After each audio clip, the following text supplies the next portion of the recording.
Facebook Live series called Expert Connections. I'm Julie Holton. I'm the founder and principal strategist of mConnexions Marketing Agency. We have been working to connect you to resources and information to help you and your business as we all navigate through this COVID-19 pandemic. And so that's what this Expert Connection series is all about. Today, we're going to turn our focus to nonprofits and to individuals in need, specifically to resources that help with domestic violence. I'm so glad to welcome onto our live here, Tanesha. Let's see if it'll let me welcome you on, Tanesha. There we go. Hi, Julie. Hey, Tanesha. Tanesha Ash-Shakoor is the founder of the nonprofit Voices of Color, and she is also the director here in Michigan for the statewide rally to raise awareness for domestic violence. So, Tanesha, thank you so much for joining us today. Thank you, Julie, for having me.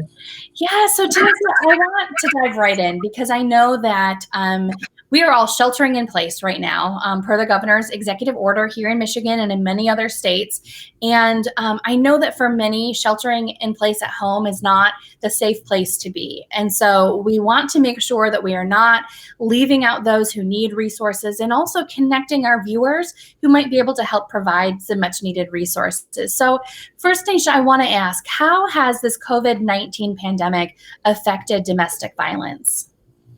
Well, I think we have to first acknowledge that we know that abusers already have their ways of isolating victims. And so once the sheltering in place was mandated and we were asked to stay home, we're talking about another form of just self-isolation. And with that, you're consisting of putting those victims and survivors in a situation where they're in the home with their abusers, and all those resources that were accessible to them or their outlets.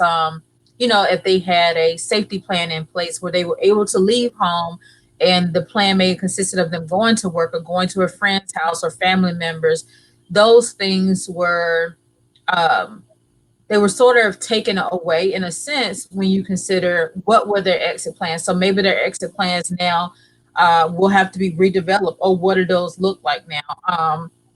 Considering that also in the homes that you're going to see or probably have seen the mental health capacities of homes in terms of stress, whether it is because of finances or unemployment. A lot of people are out of work. Now they're sitting in a home which tensions are rising.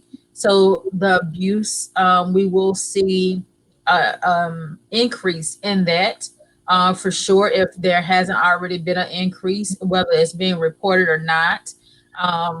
Also, knowing that these services that are being provided by nonprofits, whether it's a nonprofit that's self-organized or a shelter that's receiving grant funding, all these systems that were in place were for direct care services. And now with social distancing, you won't have that direct care. So it is affecting the way shelters and nonprofit organizations are being able to have access to victims and survivors, even those who are maybe more isolated. You have to consider what does that look like?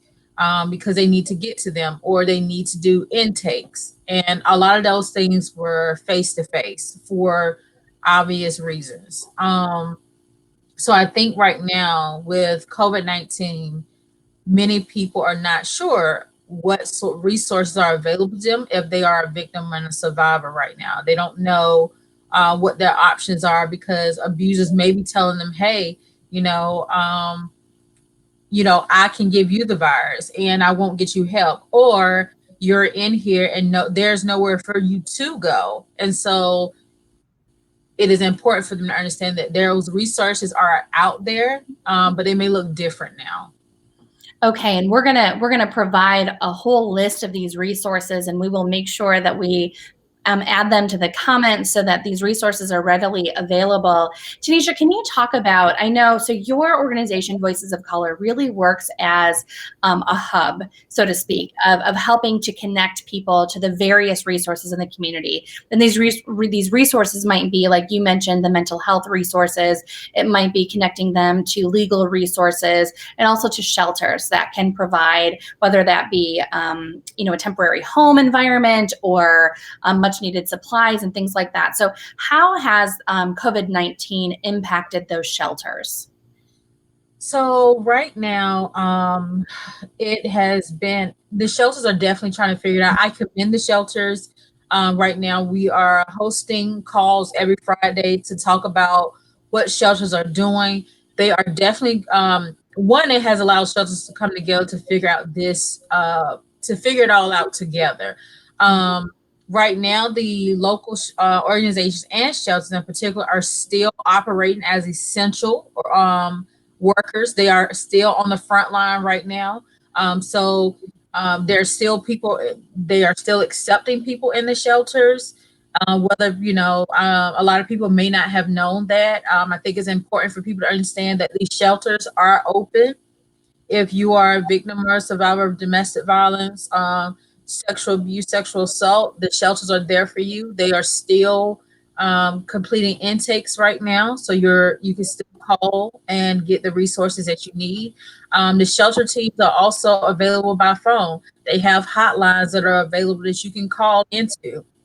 And they also have anonymous chats that you can easily exit out of. And there's no trace or documentation that you were there in case you're not in a safe situation. So if maybe you're not looking to go into a shelter but need an advocate, you can still contact the shelter and they are willing to get you an advocate, to assign an advocate to you, to get you resources that you may need.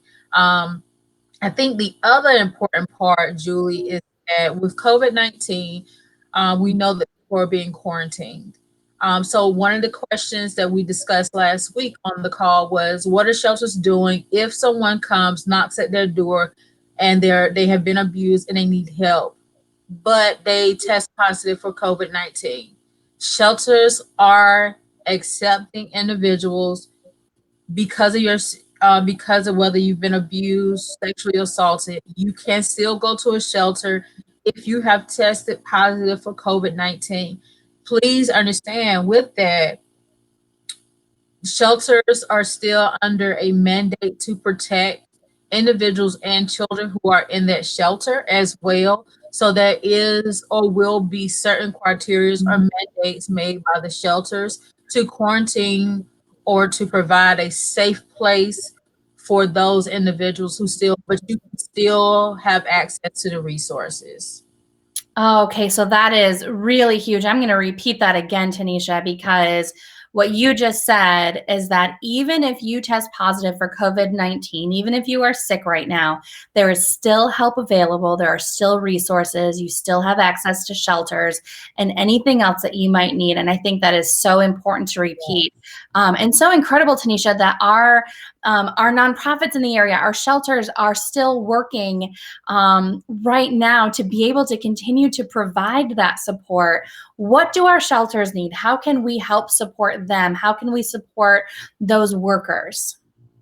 So right now, from speaking with different shelters, some of the same necessities that hospitals are also in need, because shelters are being forgot about. Even through legislation, nobody is considering the shelters and the procedures that they may have to go through to keep the people, their housing safe.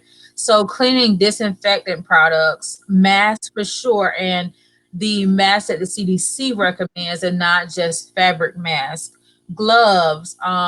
The monitors are so important right now, because I know shelters, because we have to remember that some individuals that are in the shelters still have to go to work. Some of the individuals in the shelters are still considered essential workers, and they're going in and out of the shelters, and the shelters don't have control over that aspect because they still have to go to work. So they are at least trying to check their temperatures So thermometers are an asset right now in the shelters, and making sure that they have the covers for those.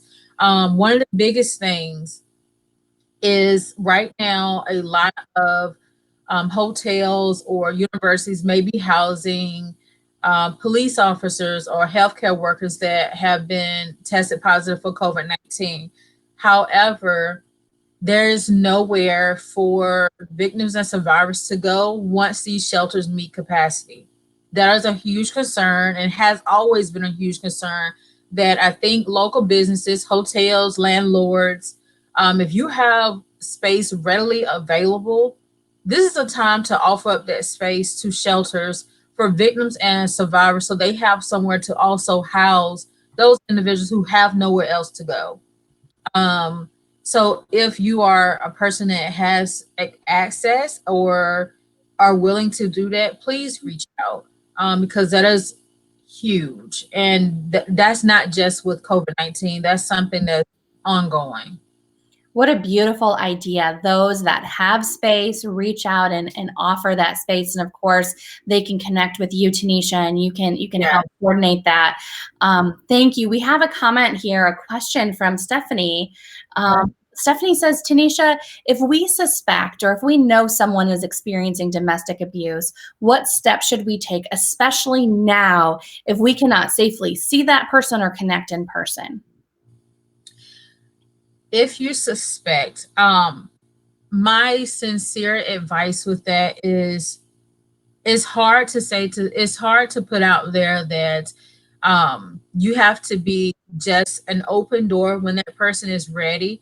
I don't know what the relationship is, if there's a comfort zone for you to be able to ask that question in a private manner that they will trust you.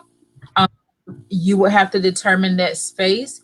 However, I must say that with someone who, I'm a survivor myself, and I know that until a person is ready to leave, you can only be there as a resource and a guide for them.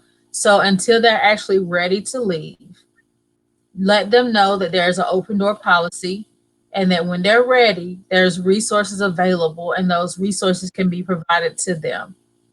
And I hope that I'm answering your question because it is a sticky situation and something you have to consider when there are security issues. And because I don't know all the circumstances in the situation, it's a little bit hard to give too many detailed reasons or solutions to that. But just depending on your relationship with that person, if you can even ask that in a safe way. And if not, you can always provide them with the resources, my information, or the resources that will be made available to them today to reach out. And Tanesha, you shared so beautifully your story with us. I also have a podcast, Think Tank of Three, and it really focuses on women collaborating, sharing personally and professionally, women entrepreneurs. And so if you want to hear Tanesha's story, that would go to thinktankof3.com. Very beautiful story. And Tanesha, one of the things that you shared during that interview was that one of the best ways we can help when we suspect that someone is dealing with domestic violence is to offer our love and our support and continue to reach out and connect. And so, Stephanie, perhaps, especially if they're not in a position now to be able to communicate freely about that, just continuing to be in touch, continuing to be a resource for that person, especially now, Tanesha. You and I were talking beforehand, and here we are running businesses, running nonprofits. We're, solving the world's problems, right? or we like to think, Right. but we're also humans. And at the end of the day, one of the things that I hear you saying that has been a theme all day long and all throughout this series is connection, collaboration, working to support one another, and certainly tying this back into domestic violence and into this beautiful cause that you support as a survivor and a thriver of this, that certainly we need that collaboration right now. I love to hear that some of these organizations are really working together. And I know you do even outside of a pandemic, but these Yes. weekly calls sound like they've been really beneficial. So I want to highlight again, just because I don't think we can say it too much, some of the ways that those who are watching can help support these organizations. And it's some of the supplies that they need. Connect with Tanesha if you're able to help provide anything from masks to, cleaning, all of those things, all of the and all of the items that the shelters typically ask for, and check out their Facebook pages, check out their websites. They have lists and calls to action of the Yeah. things that they're looking for right now. And if you have the ability to donate, that would really be incredible right now. Yes. And Julie, if I could just add, and if Stephanie is still listening, I encourage her to she can reach out to me on Facebook and we can talk more. And just so that we can try to assist her or assist the individual that she may be referencing, and see where we can go. I don't want to leave her without a solution. So feel free to reach out, Stephanie, and we can definitely collaborate with myself, other organizations to get help if that is the case. Perfect. So the best way to get a hold of you, I know we can contact you through Facebook. Let's talk, Tanesha. Can you tell us some of the resources available? If others, I know often this is certainly a very sensitive topic and a sensitive cause, and we certainly understand we have people watching who may not want to comment or may not want to like the post, and certainly we appreciate that and we understand, and confidentiality is very important. Security is obviously of utmost importance. Yeah. So what resources are there for people that need some help or want to connect someone to your help? So I'll start out with my organization, which is Voices of Color. I am located in the Lansing, Michigan area, but I am basically located all over. I'm willing to help in any location. You can go to my Facebook page. It is the Voices of Color. So if you www.facebook.com/, the Voices of Color, you can find a lot of resources on that page. Especially today, I have listed the different shelters locally and within the state of Michigan that you can reach out to as well. And also, Julie spoke about the domestic violence rally that we host on October 1st of every year. You can join that page and also get resources, which is www.facebook.com/MI for Michigan DV Rally. So that is MIDV Rally. And if you have something private that you want to share within that rally page, we have a private group that is attached, and said advocates are here for you. You can also share there if you would like. You can inbox us messages. My email as well is the voices of color at gmail.com. The voices of color at gmail.com. Um, so you can definitely get resources there. And so I handle a lot of things on my end, but there's also another organization that's an initiative. Nicole, who's also a survivor. And what I love about these organizations, Julie, is that everybody who's a part of them are survivors and who are thriving and doing this work now. So we have not only just book knowledge, but firsthand knowledge for ourselves of what it's like to have gone through traumatic situations. And so the Enough Initiative, I want to reference the Enough Initiative, which is in Ypsilanti. Nicole Beverly, phenomenal woman. If you have not heard her story, it's all over YouTube. Please, she is a huge asset, and can also provide resources and help you. You can find her page on Facebook as well at www.facebook.com/prevent DV. And it is called the Enough Initiative, Nicole Beverly. So, as it relates, Julie, to local shelters that are working together during this pandemic to provide safe shelter for individuals, to provide advocates and things that individuals may need, I want to give Eve's house, or Eve has been a huge collaborator with me. They are phenomenal in the work and the transitioning. We just had a situation in March where I needed to get help for someone, and they were on it. And it was during the pandemic, and they were able to get her the resource and an advocate with. I mean, this was in a 24-hour period, and it just warmed my heart. So Eve is in Violent Encounters, that is in Lansing, Michigan. Their information. This team over there, absolutely. Terry and Sam Styles and Leah. Oh my gosh, I just love them. I've loved working with them. So Eve, definitely reach out to Eve. Their information is on my page. MSU Safe Place. MSU Safe Place in East Lansing. Catherine Cobb Safe House. That's Catherine Cobb Safe House. That's in Adrian, Michigan. The Safe Center. The Safe Center is in Owasso, Michigan. Safe House Center. This is a different location. Safe House Center, Ann Arbor, Michigan. The YWCA is in Detroit, Michigan. And it's important that you understand the YWCA because there's only one shelter in Detroit. If you're listening, this is a huge problem. There's only one shelter in Detroit, Michigan.